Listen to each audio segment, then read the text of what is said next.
Nous allons, pour notre rubrique Sans frontières, prendre la direction de Bruxelles, où nous attend, et vous le retrouvez, Valérie Lerouge, pour parler d'un carnaval qui fait polémique en Belgique. C'est Mardi Gras aujourd'hui.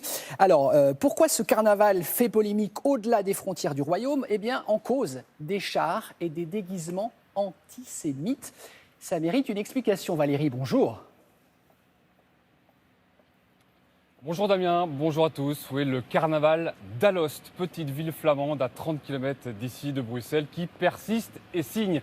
Car l'an passé déjà, un char avait suscité la polémique. Il représentait des juifs orthodoxes avec le gros nez crochu, les papillotes, le gros chapeau de fourrure, assis sur un coffre-fort dégoulinant d'argent. Ça avait créé la polémique et l'UNESCO avait menacé de retirer le carnaval d'Alost de son classement pour le patrimoine culturel mondial. Le maire piqué au vif avait devancé l'UNESCO et avait demandé le retrait directement au nom de la liberté d'expression. Autant vous dire que cette année, les carnavaliers se sont lâchés. Ça n'est plus un char mais plusieurs et de nombreux déguisements qui stigmatisaient les juifs. Une honte, a dit hier la Commission européenne, qui invite la Belgique à faire interdire ce genre de caricature. La classe politique s'en est émue en Belgique, mais aussi en France. Raphaël Glucksmann l'a indiqué sur Twitter et a traité notamment ces carnavaliers de dégénérés.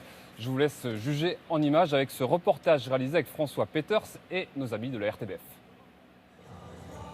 Des géants au nez crochu et aux longues papillotes. Des juifs orthodoxes caricaturés en fourmis derrière un mur des lamentations en or, ou encore des soldats SS aux allures sympathiques.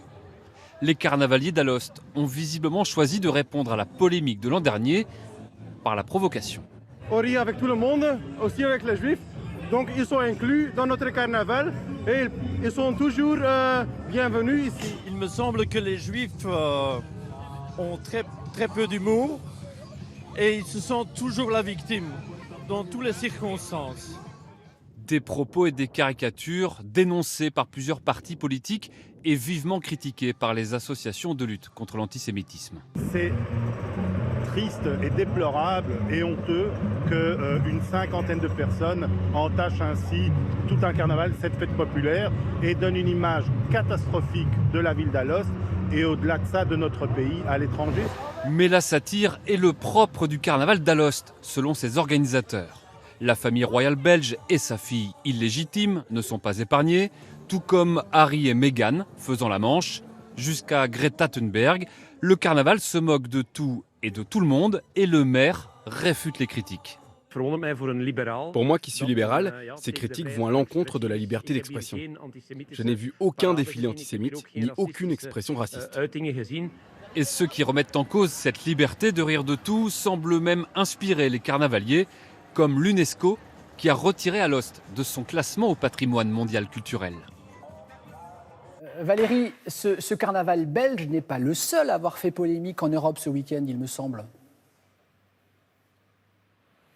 Non, en Croatie également, dans une petite ville au sud du pays, des carnavaliers ont brûlé deux personnages qui représentaient deux hommes s'embrassant, tenant un enfant dans leurs bras. Et le public a applaudi, en partie en tout cas. C'était leur façon de dénoncer une décision de la Cour constitutionnelle qui donnait le droit à des parents homo d'accueillir un enfant dans le cadre d'un placement. Visiblement, le maquillage, le carnaval, les festivités, l'alcool peut-être aussi, semblent désinhiber les pensées un peu nauséabondes de ces carnavaliers. Merci beaucoup Valérie, qui était déguisée en Valérie Lerouge ce matin. Ça vous va très bien. Bonne journée du côté de Bruxelles.